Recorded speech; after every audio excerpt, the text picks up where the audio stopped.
and welcome to the LatinX Business Podcast. I'm your host, Randy Gomez, and if you're looking to demystify the world of business through the raw, authentic stories of Latinx entrepreneurs, you've come to the right place. As someone with an MBA and an IRS enrolled agent license, I spent years helping freelancers, partnerships, and S corporations navigate the often tricky waters of the U.S. tax law. Now, I'm bringing that expertise and passion to this community right here. So thank you for tuning in, and you know what? It's time to talk business.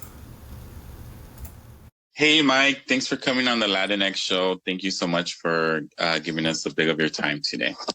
Well, I'm happy to be here today. Yeah, why don't we start with telling the audience who you are, what services you provide, and who you work for. Well, my name's Michael Hernandez, often called Mike or Hey You sometimes by my friends. What I do is I'm a financial advisor with a firm called Equitable.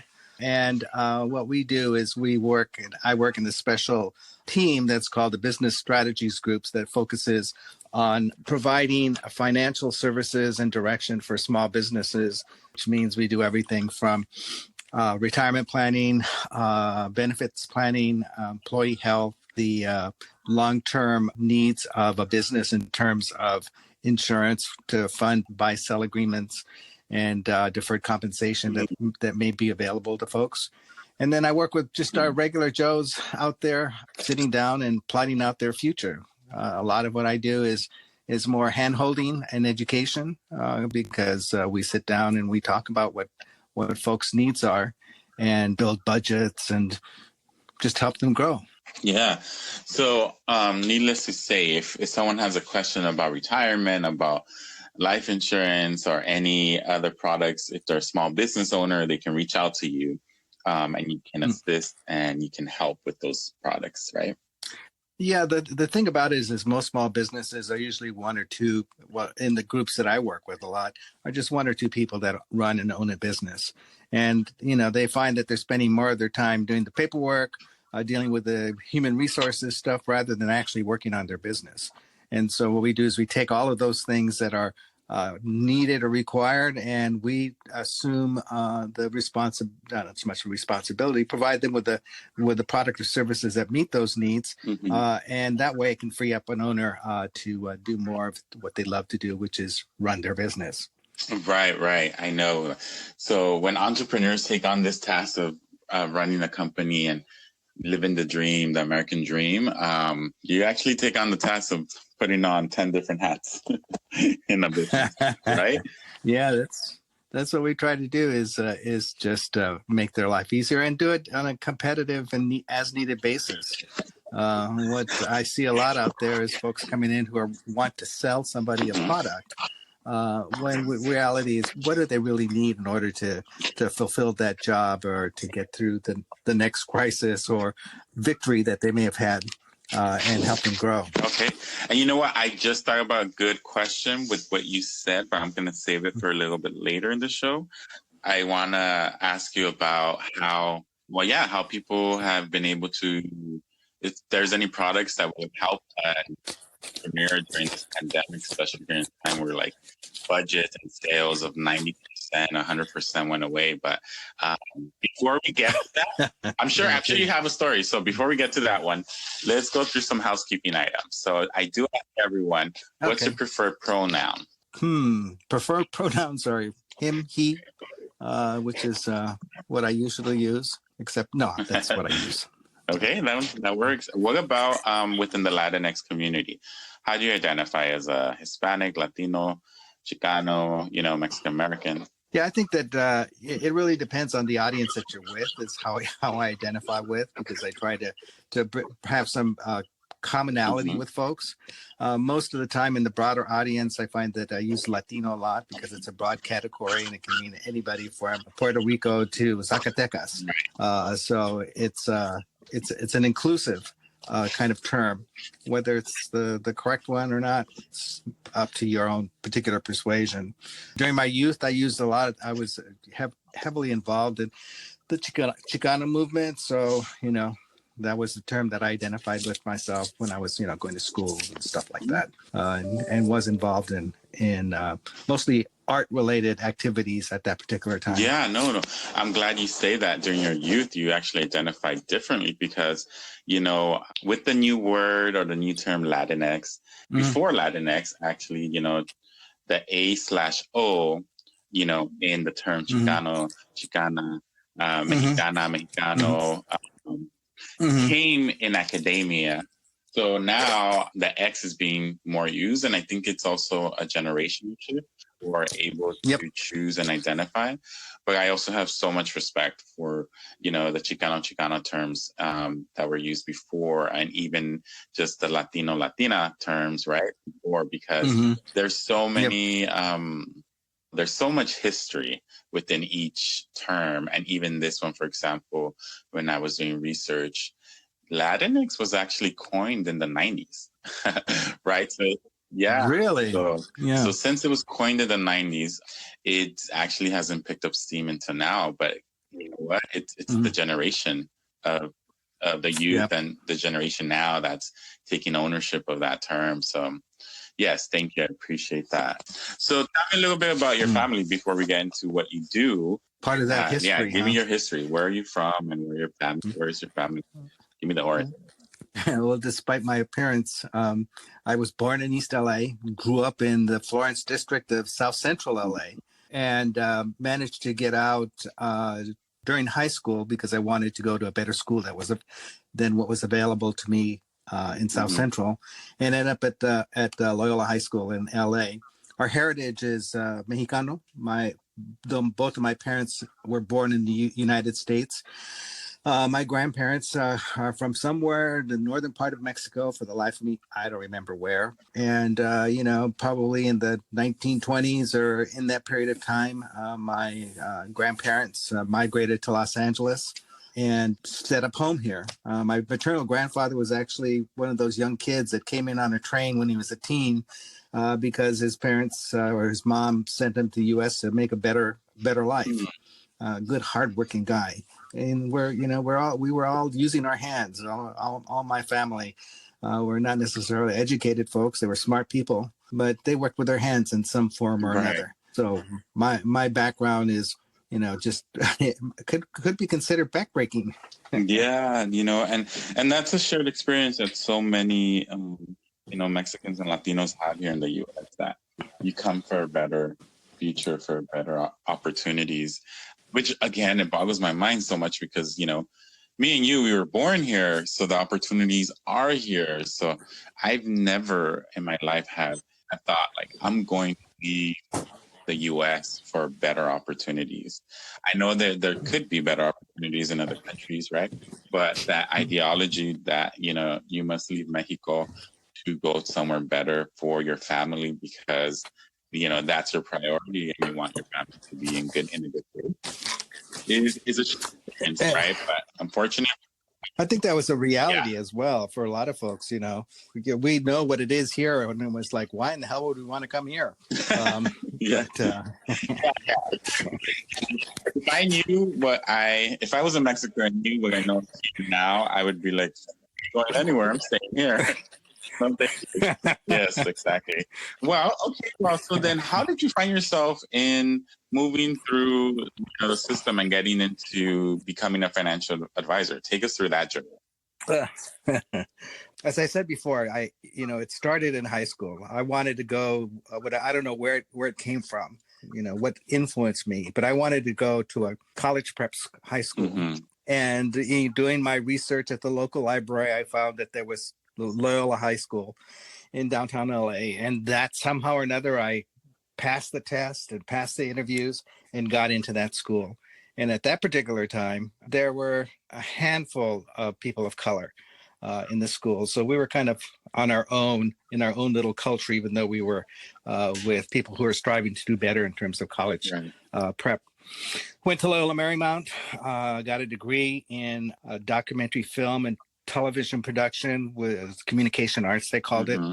And I worked for several years in that business for a small company that produced local media that was used by television stations throughout the U.S. because it was required.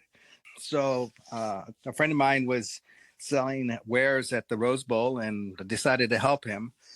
and I had nothing better to do. And we ended up building a business where we were manufacturing essentially costume jewelry that was made in gold. We went from the Rose Bowl to having Wow.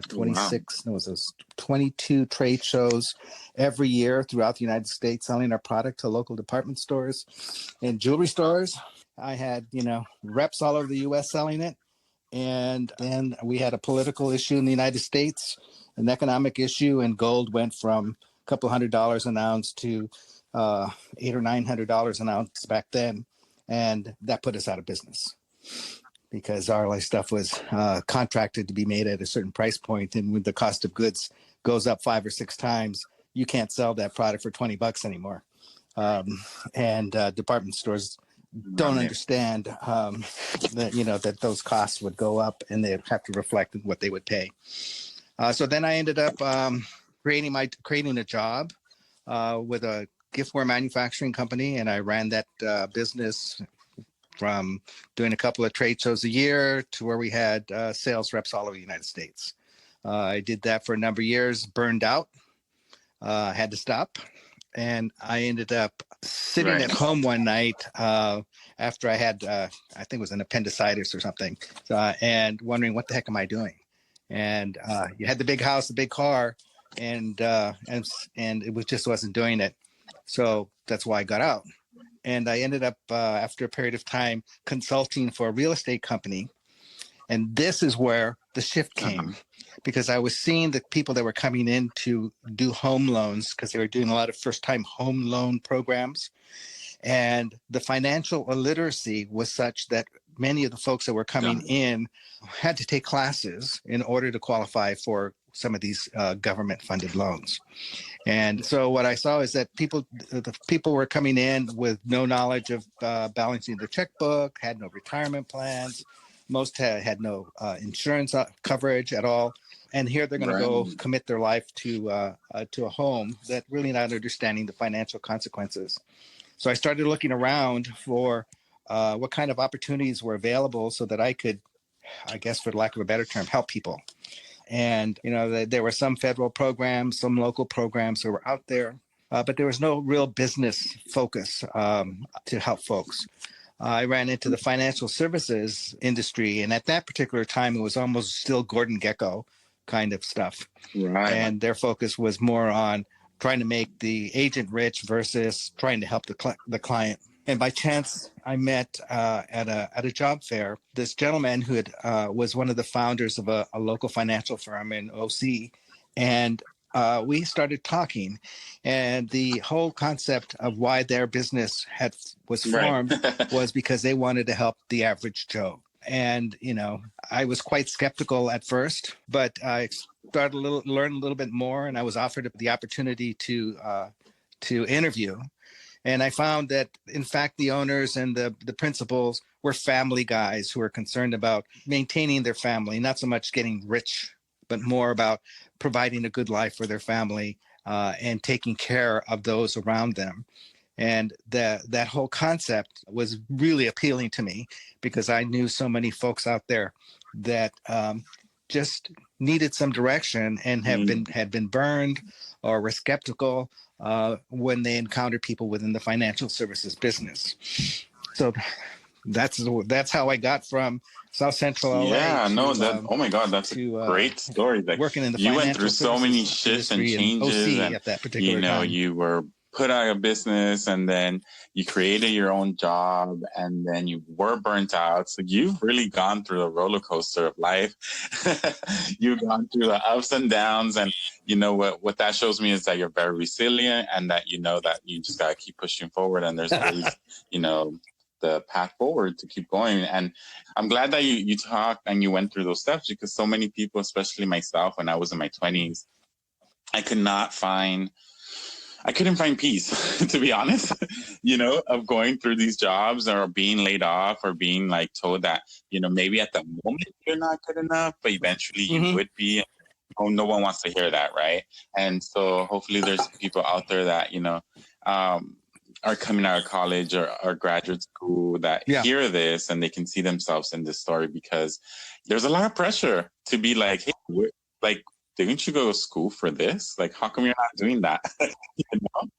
Okay, so what about, so you said that you started seeing people in the real estate industry that were not informed or didn't have that education, but they wanted that American dream home. Like how has that been for you? Like the educating part?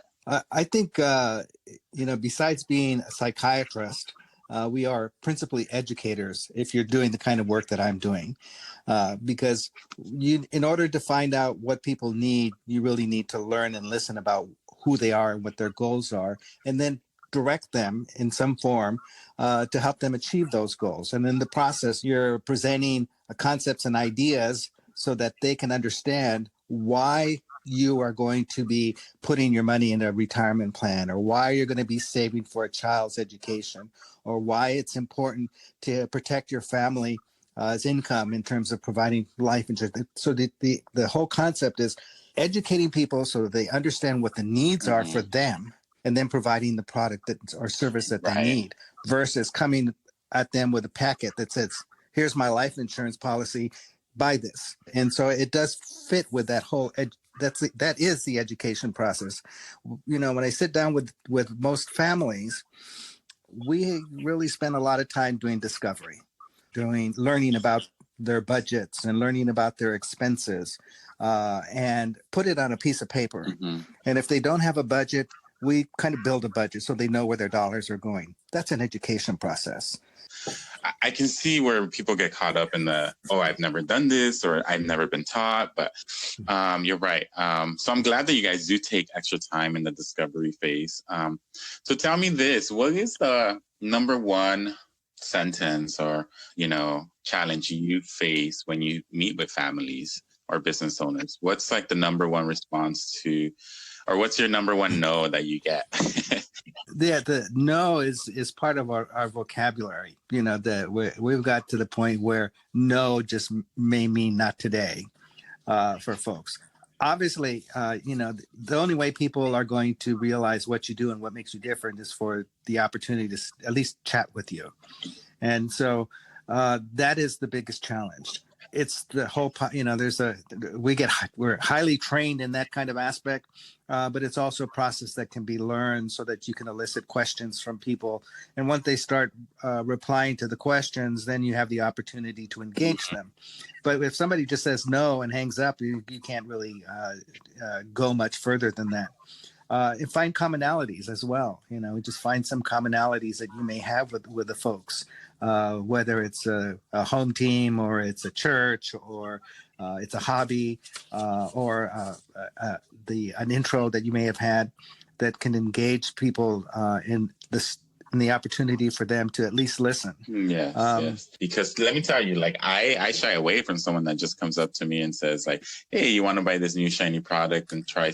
Like I can sniff like someone that's just trying to sell a product a mile away.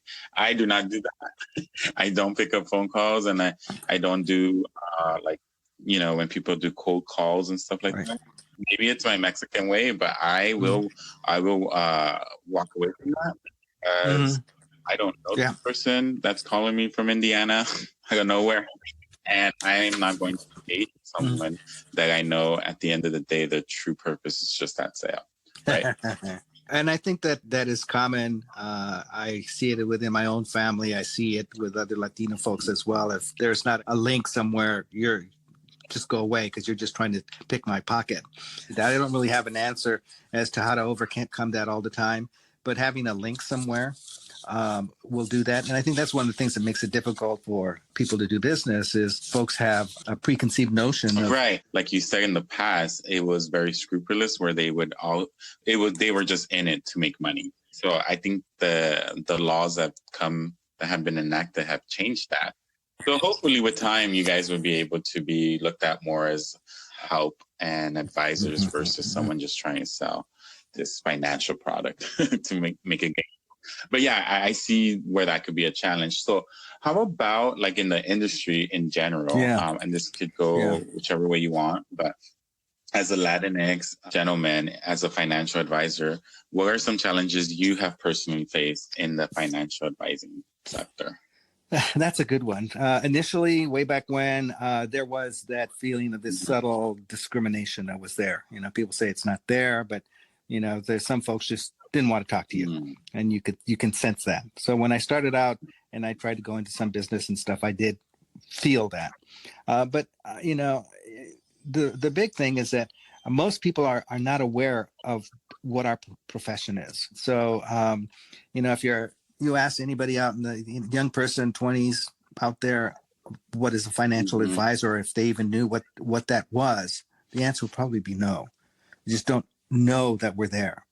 There are not a lot of influential people out there that people are aware of. So they don't have the folks to say, oh yeah, so and so is a great financial advisor, or does these great things for my folks, or whatever that stuff is. In this industry, it's really hard to start. Most of it is because of the economics behind it. For a young person, if you have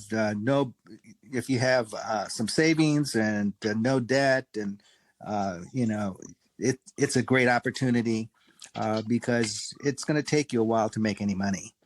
Because it's so highly regulated, the firms, you can't do what we do unless you're hired by a firm. You can't go out and call yourself a financial advisor and sell funds or insurance. You have to work through someone. So because of that, the companies that are hiring are doing some pretty good background checks on folks. So you have to go get through the background checks, get through the interviews. If your credit is crappy, you got to tell them why. And because you're going to be dealing with people's money, and they want to make sure that you're not motivated because you're an extreme. Most positions are not salaried, so they may provide a stipend for folks that they'll give to people for maybe a year while they get trained and licensed. And so, those kinds of bumps can push a lot of people away. I have seen different models out there. I know that there's some multi-level insurance companies. I don't want to name names, but who'll have gather 50 young people of color out there in their 20s and promising that they're going to make them rich if they sell this insurance product for them, and then put them out into the street after they pass the test. And that kind of experience, because the majority of the folks who enter these programs are going to fail. And that kind of experience turns them away from the concept of working in this industry. You're right. There was no stipend. They're very hard sales you need to make in order to make a living. So that to me was tough. But I also returned to grad school. So that's why I kind of never went back to that. But if you have, I guess with reason, you do want someone to have good credit, to be good with money, to be good with numbers, and to be on your side versus on the side of them making an extra buck from selling another product to you, right? So I know there's a lot more restrictions, but I think there are also safeguards. So I can't tell you how much the industry's changed and has made it more difficult for an execution of a contract or to get people to sign on. Especially now, they just initiated something called Reg B that requires a lot of discovery and arguments in place as to why this particular product or maneuver is best for the client. But as you said, it's in their best interest. There are guys in the 80s and 90s, even the early 2000s, who really screwed it up for folks in terms of giving people a bad experience. And now those people 20, 30 years later who did not follow or turned away from using these services, which were needed, now have no retirement or don't have enough coverage or are dying without insurance, without those things that are actually needed. People need these things. They just don't really understand or get motivated enough. We were getting a webinar of some sort. And we were talking about the impact of COVID. Yikes. And Wow. I think Okay. the number was that the increase of death claims was about 18% since COVID started. And so that's a big jump. And you're concerned when this kind of number, you hear this number, is what is the financial strength of the company that's there, and they're prepared for that, and they're not going to raise their rates yet. But the point is, every time I see a plea on the internet to cover somebody's funeral expenses because they, got hit by a car or passed because of COVID, it just hurts me because one, it tells me that they've lost somebody that was an income provider for that household, and two, they now have the cost of $10,000 to $15,000 to put these people in the cemetery or something like that, and then they are, they've lost a loved one. And it hurts me to see that because it's not a lot of money to go out and get a little bit of life insurance to protect your family. It just irks me to no end when I see that kind of stuff. And part of that is because a lot of multi-market level marketers have ruined it for folks, and they don't know who to trust. And in our community, they're less like the younger people will, but just the average guy is less likely to go onto the internet and even try to apply in that manner, which may not be the best, but at least they're doing something. No, it's a sad story, but I feel like so many people need to hear that out. It's interesting. In a time that's so tumultuous in someone's life when someone passes away, I want financial problems to be the last thing anyone thinks about, but unfortunately, even with my experience with friends and family, like that unfortunately becomes the reality of the moment. Like, how do you pay for the funeral services? How do you pay for the plot of land? Because it was never accounted for before, right? And it's just a large sum of money to come up all at once. But I'm glad that, you do have like a solution to that, and you do have products that you can offer people. So hopefully if someone's listening out there, they would reach out to you if something like that's coming along soon, or they want to plan for the future, right? Yeah, I think that it's a good thing to do. And one of the advantages of working with an advisor is that we have access to all kinds of companies. You may be a little chubby and have diabetes or something. We can find you something that's affordable. Whereas if you were to go to the guy around the corner that has an office and sells your house insurance, what they have is what they have on the shelf. And, it's either too expensive or it's like shopping around. But you're a financial advisor that's kind of like a broker. So you work with like 10, 20, 30 different companies and find the best for that client. So yes, I think that's an important note.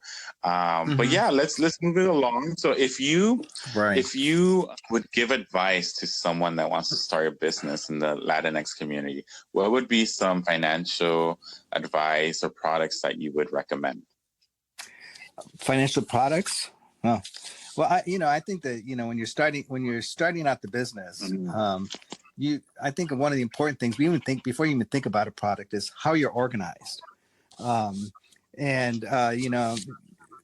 protect yourself and your family, it might be a good idea to get out of this sole proprietor stuff and either become, a limited liability company or a C Corp or something, when you can afford that, when you can afford to do that.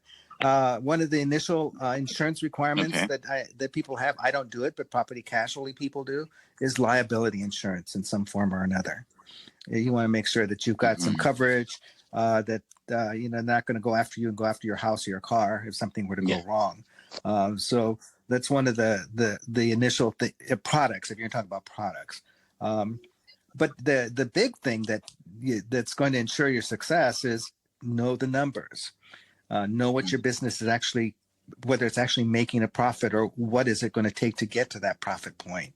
Learn how to read a budget, balance sheet, and a P&L statement, so that you understand that if your business is too small, quote unquote, to have that, or you're only selling one product, you still need to be itemizing what your expenses and costs are in order to put that service or product out there.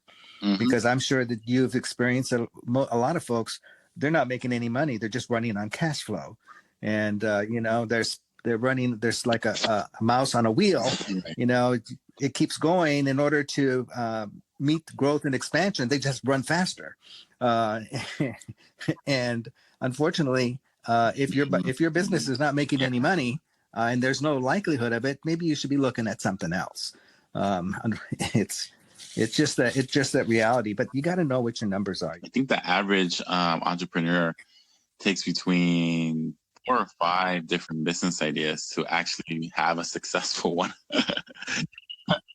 So at the end of the day, like I look back and think about all the stuff I started, right. And I'm like, yeah, this is my 4th or 5th endeavor. So the statistics are true, and the numbers don't lie. And if you do know your numbers, again, bookkeeping and the books of your company is the foundation to be able to make those sound business decisions moving forward, which, if you're running on the fly, or if you're running on like receipts and invoices and you don't have an accounting system, that's stuff that, you might not be able to make a decision on, or you make a decision and then it flops because, you didn't have the right information to make the best decision.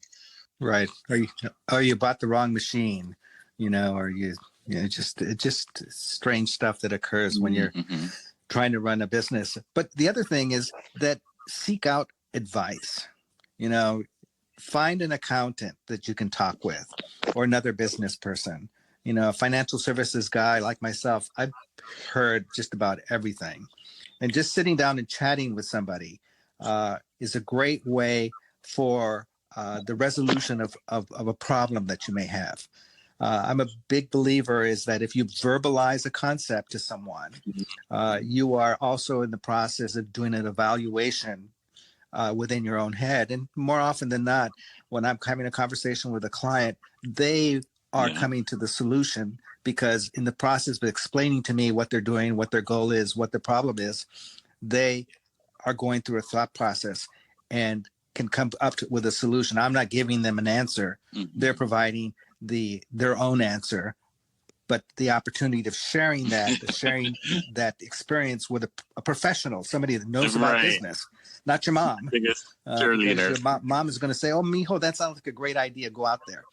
Wow. That took a long time for me to learn. You know what? And right now we can go back to that question I had earlier, where during this pandemic, what products have you seen that have like become lifesavers to your client, small business owners, or what products can like an individual employ if they did lose their income? Like, is there anything that you could share with us there?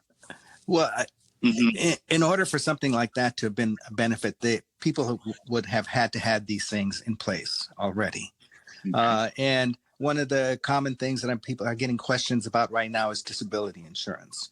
You work for a firm, they provide you with a little bit. State of California provides you with a couple $100. But if you're making $10,000, $15,000 a month, state disability is not going to help you out. So they're talking about that kind of question. What is available out there? Well, first, you don't get sick. But having something in place when you do get sick is a big help in people's lives. It can make the difference between going broke or saving your home or those kinds of things. The other question is, because even though the COVID is around and reduced the business requirements, there are still things that businesses still have to do. They may delay them a little bit, but if you're a business, you're soon going to have some kind of retirement plan in place. You have to provide health insurance for people. So what we do a lot of is, try to, because we are the company that we are, we have access to just about every group health program in California that's doing business in California. So they still are required by law to have these programs in place. Well, let's see if we can find a better or cheaper product or service that's out there for them. So you're shopping around for the different services to see if you can save a buck. So that's really going back to the disability insurance, how did that help someone during the pandemic? Were they able to utilize it because they couldn't work for 3 weeks, 4 weeks? If they were ill, usually, a policy takes about 3 months before you can actually exercise it.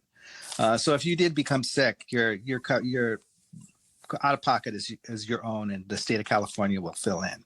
But if you were to get sick with COVID and were out for 3-6 months, you would be able to replace some of your income with the policy. The state of California has rules that you cannot make more money in disability than what you made on in real life.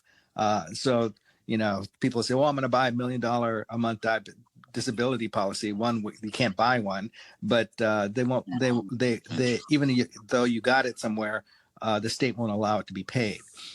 So it's an important thing that's out there. Business interruption insurance.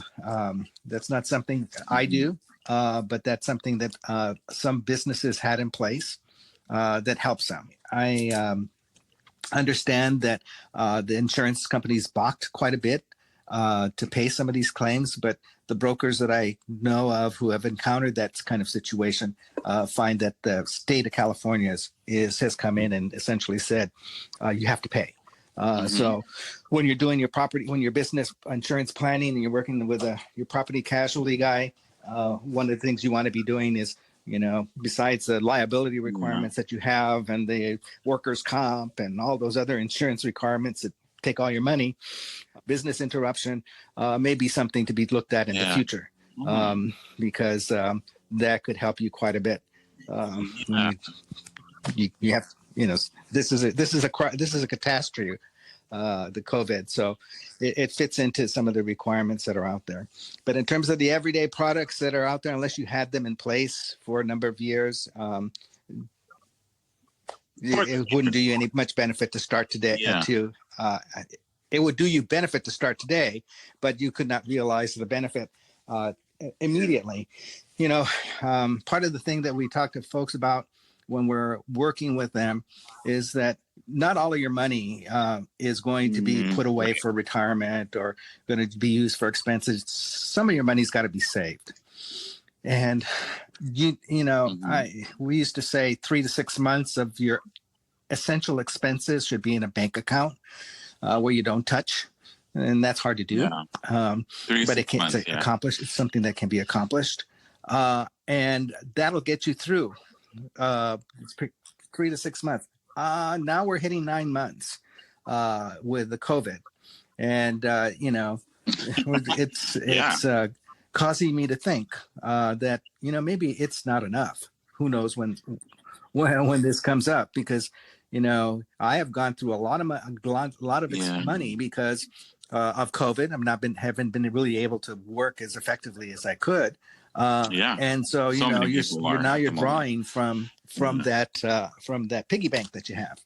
But and if you don't have it, you're standing in a 4-mile line in your car to test it or collect I have so many things that I'm thinking about right now that I'm like, you need to come back on the show because we could have a whole episode on one product alone, right? I'm a font of knowledge. What is this? But you have this information. I think it's really important that we get this information out to the community. And I have a couple more questions before we end. But the first one would be how can someone get a hold of you if they do want to reach out to you for inquiries or for education? Best way is to pick up the phone and give me a call. I pick up all my calls. And it's a lot faster than a text or an email, but email is secondary. But just give me a call, 562-209-1364. That's my cell phone. And, I don't charge people to listen to them. There are a lot of people are afraid to call a professional because it's going to cost them a lot of money. Sometimes I think I'm in a charity because I spend so much time providing people with just information. So one of my final questions is any final takeaways for the community? Is there a podcast, a quote, or a book that you live by? What would you share with the community before we leave? Because of the recent political situation, I've been so focused on politics that my podcast list is useless to provide that information. But I think there is just this one common phrase that I use all the time, and that is, if somebody comes to you with a product or a service that is the answer to everything, this thing is going to do everything for you. My advice is to turn around and run away, because there is nothing out there that is a solution to everything. There's a lot of different things out there in the world that you can pursue, but be wary. When they knock on your door and that say, is great advice. the magic elixir. Funny that you say that, because when I was doing like financial, when I got my life insurance license, like I said, I didn't do it for too many months, but the first thing they said was like, our product was the best. License. Our product is the number one. This will fit like your mom, your grandparents, your cousins, your friends, your neighbors, people you meet at the store. And that was one of the reasons why I think I was turned off from it too. And I was like, you know what, this is not for me. I gotta go to grad school. so I ran. And I think people, if you are worried, I think that, if they want to look for someone they can trust, they can give you a call. Yeah. Now, you don't lose anything, right? So I appreciate all the information you've given us today, Mike. I'm sure I'll have you on the show again, because maybe I'll get emails about other topics that you can expand on. But again, Mike, thank you so much for your time today. It is greatly appreciated. Well, I appreciate the opportunity. Mike. Okay, thank you now. Thank you so much for joining me on this episode. Please take a moment to subscribe, rate, and share this podcast with your network. Your support helps our Latinx business community grow stronger with every listen, and I truly invite you to connect with us. Send us your questions, your comments, or even your own business stories to randy@rgtaxes.com. I would love to hear from you.